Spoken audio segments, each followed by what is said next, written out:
ঘটনাটা। আচ্ছা, আপনি তো উত্তরা দিয়াবাড়ি মাইলস্টোন স্কুলের পাশে আপনার একটা একাডেমি আছে, হ্যাঁ?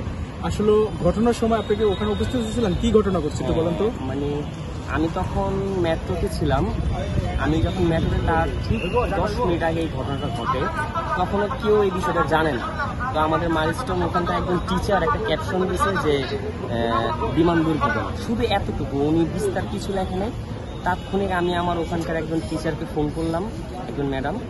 উনি বললো যে স্যার আপনাদের আমাদের এক ক্লাসেরই 6টা বাচ্চা নাই।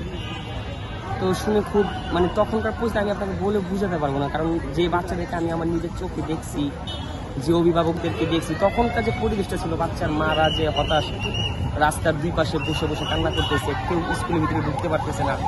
তার ঠিক 5 মিনিট পরে আবার খবর আসলো যে একটা ম্যাডাম, উনি এমনভাবে হয়েছে যে টুকরো টুকরো হয়ে গেছে, ওনার বডি আর কিছু অস্তিত্ব ওখানে নাই। তারপর শুনলাম আরেকটা ম্যাডাম, সেও ওখানে পুড়ে মারা গেছে। মানে এই ঘটনাগুলো যখন আসতো, তখন আমি উত্তরাতে একাডেমিতে বসা, ম্যাডামরা ছিল সবাই, মানে আমি আর তখন স্বাভাবিকভাবে নিতে পারতেছিলাম না বিষয়গুলো, মানে এতটা ভয়ানক চিত্রটা ছিল ওখানে। তারপর যখন স্কুলে আমি ঢুকলাম, ঢুকে তো নিজেকে আর কন্ট্রোলে কোনোভাবে রাখতে পারলাম না। সাথে সাথে ওখান থেকে, আমার বাসা হচ্ছে এই বানের পাশেই, পরে আমি ওখান থেকে এখানে চলে আসলাম। এখন আবার এখানে অনেক টিচাররা আসছে, মাইলস্টোনের আমাদের অনেক স্যার ম্যাডামরা এখানে আসছে, ওনাদের সাথে দেখা করার উদ্দেশ্যে এখানে আসছে। আচ্ছা, সর্বশেষ ওখানে হতাহতের ঘটনা কতজন হতে পারে আপনারা মনে, আপনি তো উপস্থিত ছিলেন? হ্যাঁ, মানে এটা কি বলবেন, প্রচুর। আমি এটা আপনাকে সংখ্যা বলে বুঝাতে পারবো না। যেভাবে ভিডিও, ওটা একটা ক্যান্টিন ছিল, নিচে, উপরে ছিল ক্লাসরুম। বিমানটা যখন ঢুকছে, ক্যান্টিনে কিছু বাচ্চা ছিল, উপরে ক্লাসরুমে কিছু বাচ্চা ছিল। মানে এটা সংখ্যায় বলে বুঝাতে পারবো না।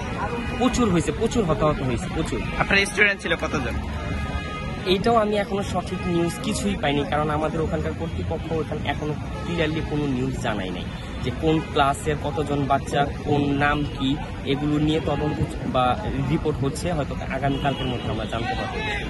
আচ্ছা, কতজন নিহত হয়েছে এখান থেকে আপনার আনুমানিক বলতে পারেন যে কতজন নিহত হয়েছে? আনুমানিক মানে আমি ওখানে থাকা অবস্থায় যা দেখলাম, যে কটা হাসপাতালে নিয়ে গেছে সবই মোটামুটি ছোট বাচ্চারা ছিল, সবই মোটামুটি ডেড। আমার হিসাবে 30-40 উপরে যাবে, স্পট ডেড যেটাকে বলি আমরা, মানে আমার দেখায়।